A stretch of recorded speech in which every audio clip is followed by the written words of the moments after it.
बिस्मिल्लाहिर्रहमानिर्रहीम। BS Urdu 6th semester धनी बख्श के बेटे हसन मंज़र का लिखा हुआ नावल। आज उस पर बात होगी। नावल पर बयान से पहले हसन मंज़र के मुख्तसर ज़ाती हालात के बारे में बताया जाएगा। हसन मंज़र 1934 को उत्तर प्रदेश बरतानवी हिंदुस्तान में पैदा हुए। वालिद रेलवे में मुलाजिम थे। शुमाली उत्तर प्रदेश के मुख्तलिफ़ इलाक़ों में उनका बचपन गुजरा। इब्तदाई तालीम मुस्लिम हाई स्कूल मुरादाबाद से हासिल की। तकसीम हिंद के बाद 1947 में लाहौर आए और matric Iqbal high school Lahore से मुकम्मल किया। FC कॉलेज से FSc और डिग्री हासिल की इन्होंने इस्लामिया कॉलेज से, और किंग एडवर्ड मेडिकल कॉलेज से इन्होंने MBBS की मुकम्मल किया। और अदबियात से कुदरती तौर पर इन्हें गहरा लगाव था और नज़रियाती झुकाव इनका जो था वो तरक्की पसंद तहरीक की तरफ था। मज़ीद आला तालीम के लिए बैरूनी मुल्क रवाना हुए और यूनिवर्सिटी ऑफ एडम्बरा से DPM की डिग्री ली। वतन वापस लौट आए, तिब के शोबे से मुंसलिक हो गए और कराची रहायश इख्तियार की। साथ ही लिखने लिखाने का काम भी जारी रहा। अफसानवी मजमूए देखते हैं: रिहाई, नदीदी, इंसान का देश, एक और आदमी, खाक का रुतबा, तवील कहानी, मंगलसूत्र। प्रेमचंद का जो आखिरी नावल था उसका हिंदी से उर्दू में तर्जमा किया, और भी बेशुमार नावल। माँ बेटी, अल आसिफा, धनी बख्श के बेटे, और भी। हम देखते हैं कि नावल धनी बख्श के बेटे 2008 में शाया हुआ। ये नावल अपने वसी कैनवस, मौज़ूआती तनव्वुअ, जदीद वक्त के मसाइल से आगाही देता है, पिसते हुए तबकों की आवाज़ बनता है, बढ़ती हुई तहजीबी कशमकश को अयां करता है। मुसन्निफ़ का नुमाइंदा नावल है। जागीरदारी निज़ाम, तबकाती कशमकश जैसे मौज़ूआत से उर्दू अदब में ये जो कुछ लिखा जा चुका है 1980 की दहाई और इसके बाद अमरीकी यूरोप की तरफ होने वाली हिजरत और उसके नताइज में पैदा होने वाले मसाइल, और मगरिब में बूढ़े होते हुए मशरकी वालिदैन के सामने बहुत से सवालात खड़े होते हैं।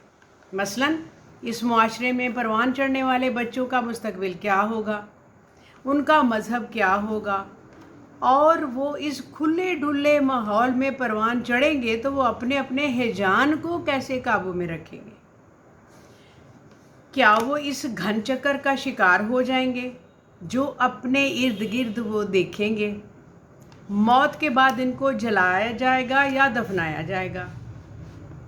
हिजरतों के बाद पैदा होने वाले इन सवालात का जवाब ढूंढने वाले वालिदैन, ख़ासकर 9/11 के बाद की सूरत हाल से इस कशमकश में इस गहराई से घिरे कि उन्हें बहुत से मसाइल जो थे इस नावल में उसका हमें हिस्सा नज़र आता है। ये वो वक्त था जब पाकिस्तानी अदीबों ने भी इन मौज़ूआत को अपनी कहानियों, नावलों, ड्रामों में बरतना शुरू किया था, डिस्कस शुरू किया था, और पाकिस्तान में लिखने वाले ज़्यादातर बरतानवी शहरी पाकिस्तानी या अमरीकी शहरी पाकिस्तानी लिखने वाले थे। इस हवाले से हामिद का नाम सामने आता है, जिनका नावल द रिलक्टेंट फंडामेंटलिस्ट बैनुल-अक़वामी तौर पर पज़ीराई को मिली, और 9/11 के बाद मुसलमानों के साथ जो सलूक हुआ उसका भी इसमें जिक्र है। और नावल धनी बख्श के बेटे तहजीब की इस कशमकश से पैदा होने वाली सूरत हाल और मसाइल पर उर्दू में इस मौजू को ख़ास तौर पर ज़ेर बहस लाया गया। गालिबन ये पहला नावल था। हालात को बदलने की आरज़ू, नाकाबिले बर्दाश्त हालात से फ़रार, शिकस्त से पहले की कशमकश और आखिरकार बेबसी पर मबनी शिकस्त वो हिस्से हैं जिनमें धनी बख्श के बेटे को तकसीम किया गया है। आरज़ू इस जुल्म को ख़त्म करने की जो हमारे आसपास हो रहा है। आरज़ू उन लोगों की मदद करने की जो हमारे इर्द गिर्द बदहाल शिकस्ता ज़िंदगी गुजार रहे हैं। ऐसी ज़िंदगी जो कि बर्दाश्त करने वाले ये लोग, जो शख्स इसके लिए मुश्किल میں ہیں وہ اس طرح سے کہ جہاں سڑک پار کرنے کے لیے ایک بیمار شخص کو رکنا پڑ جاتا ہے، بند کر دی جاتی ہے اس لیے کہ کسی حکمران کا قافلہ گزر رہا ہے۔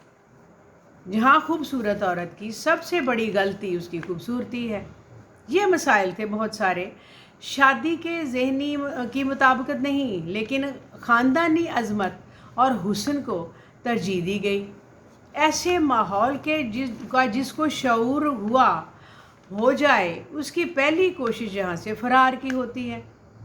نظر آنے والا ہر ظلم، زیادتی اور ناانصافی کے خلاف احتجاج یا فرار، لیکن جب معاشرتی ناانصافی ہمارے سامنے ہو تو بے حسی بے بسی بن جاتی ہے۔ مظلوم کا فرق، ظالم اور مظلوم کا فرق مٹ جاتا ہے۔ لوگ ظلم کرنے والے کا ساتھ بھی دیتے ہیں اور ظلم کا ساتھ بھی دیتے ہیں۔ ظالمانہ نظام، مظلوموں کا صبر ہی اس ناول کے اس شخص کے اہم کردار احمد بخش کو ملک چھوڑنے پر اکساتا ہے۔ جاگیردارہ نظام میں انسانوں کو بھی بانٹا جاتا ہے۔ مثلاً ملازم زندگی بھر ملازم رہتا ہے، وراثت میں ملازمت ملتی ہے، باپ ملازم، بیٹا ملازم، اس کا بیٹا ملازم، ایک ہی خاندان کے ساتھ۔ ناول دھنی بخش کے بیٹے کے مرکزی کرداروں کا تعلق کھاتے پیتے گھرانے سے تھا، اور قدیم یونانی انداز میں یہ ناول 4 حصوں میں تقسیم کیا گیا ہے۔ پہلے حصے میں کردار تعارف کرواتے ہیں، پھر کہانی آگے بڑھتی ہے۔ تیسرے حصے میں کرداروں کی اندرونی کشمکش سامنے آتی ہے، اور چوتھے حصے میں المناک اختتامیہ ہوتا ہے۔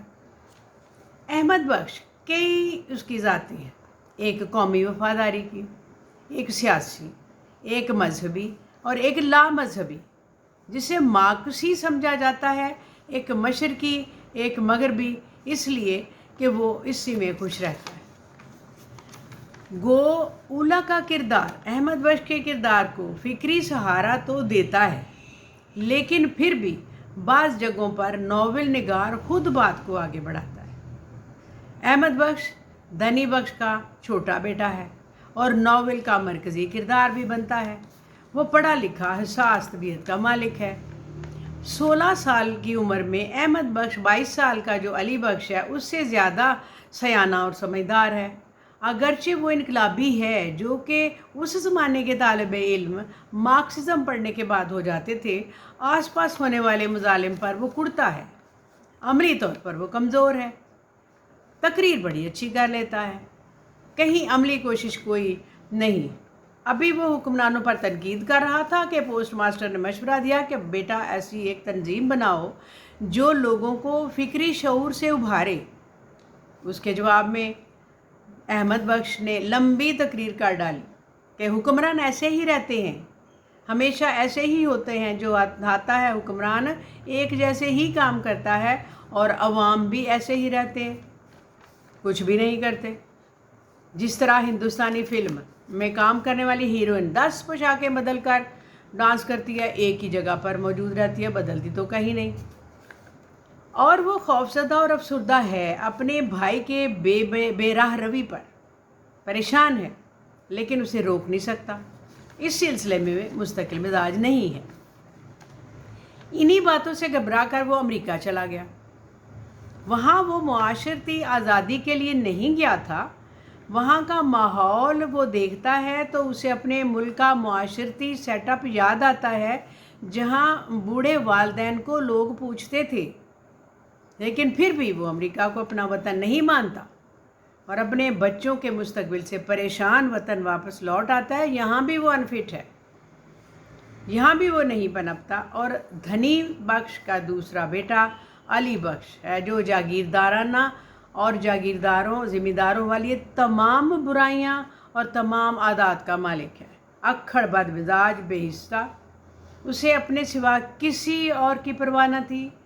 خوب نشہ کرتا تھا، ہر قسم کا نشہ وہ کر چکا تھا، شراب، چرس، افیون، اسکواچ، ہیروئن، مختلف گولیاں، نشہ آور چیزیں، ہر چیز جو اس نے سامنے دیکھی نشہ آور، اس کا وہ عادی ہو چکا تھا۔ بیل پالنے، بیل لڑانے، ریس کے گھوڑے رکھنے اور مختلف لوگوں کے حق مارنے، इज़्ज़त की परवाह न करना उसका महबूब मशगला था। धनी बख्श के बेटे हसन मंज़र का जो एक नुमाइंदा नावल है, मशरिक़ व मगरब की मुआशरों की तहज़ीब व तफ़ावत पर अपना नुक्ता नज़र पेश करते हैं, जो उर्दू नावलों में एक अहम मुकाम रखता है। लेकिन एक एहतामिया जो मैं आपके सामने नज़र आता है और मैं आपके सामने रखूँगी कि धनी बख्श के बेटे नावल में अहम मामला यूरोपीय ममालिक में परवरिश पाने वाले मशरक़ी बच्चे और उनका मुस्तकबिल है, जिसके मुतालिक इससे पहले किसी नावल में इस सूरत में ज़िक्र नहीं हुआ। ड्रामों और कहानियों में, अफसानों में हुआ, लेकिन पहले पहल जाने वाले वहाँ के माहौल, सहूलतें, खूबसूरतियाँ, मौसम से बहुत मुतासिर होते हैं। वहीं शादियाँ करते हैं, फैमिलियाँ बनाते हैं और बच्चे स्कूल जाते हैं तो फिर वालिदैन सर पकड़ कर बैठ जाते हैं कि ये क्या होने वाला है। यहाँ तो मुआशरा ही उलट है। मशरिक़ में कम अज़ कम स्कूलों में तो ऐसा माहौल नहीं। फिर उन्हें अपने शहर, हत्ता के अपने गाँव भी याद आते हैं और फिर ये हालात में ऐसे फंसते हैं कि निकल ही नहीं सकते। औलादें तो वापस आने को तैयार ही नहीं होती। एक मसला खड़ा हो जाता है, आ जाएं तो यहाँ वो रह ही नहीं सकते, बच्चे नहीं रहते, मसला दर मसला पैदा होता है। यही मेन तकसीम, यही मेन मसला धनी बख्श के बेटों का मौजू है, बहुत अहम है और जिस पर तबसरा करके बहुत से लोगों ने तबसरा करके बहुत से लोगों के दिलों की बात कह दी है। अगर आप खुद नावल पढ़ें तो आपको मज़ीद इसमें इजाफ़ा करने का मौका मिलेगा और आप इसमें जो आपकी सवाबदीद है और हस्बे ज़रूरत है, जो देखें, जो पढ़ें, आप इसमें मज़ीद इजाफ़ा कर सकते हैं। और धनी बख्श के बेटों का ये जो छोटा सा एक तज्ज़िया पेश किया है, जो एक इंट्रोडक्शन तकरीबन आपको दिया है, इसको लिंक कीजिए, शेयर कीजिए, सब्सक्राइब कीजिए। शुक्रिया। अस्सलाम वालेकुम।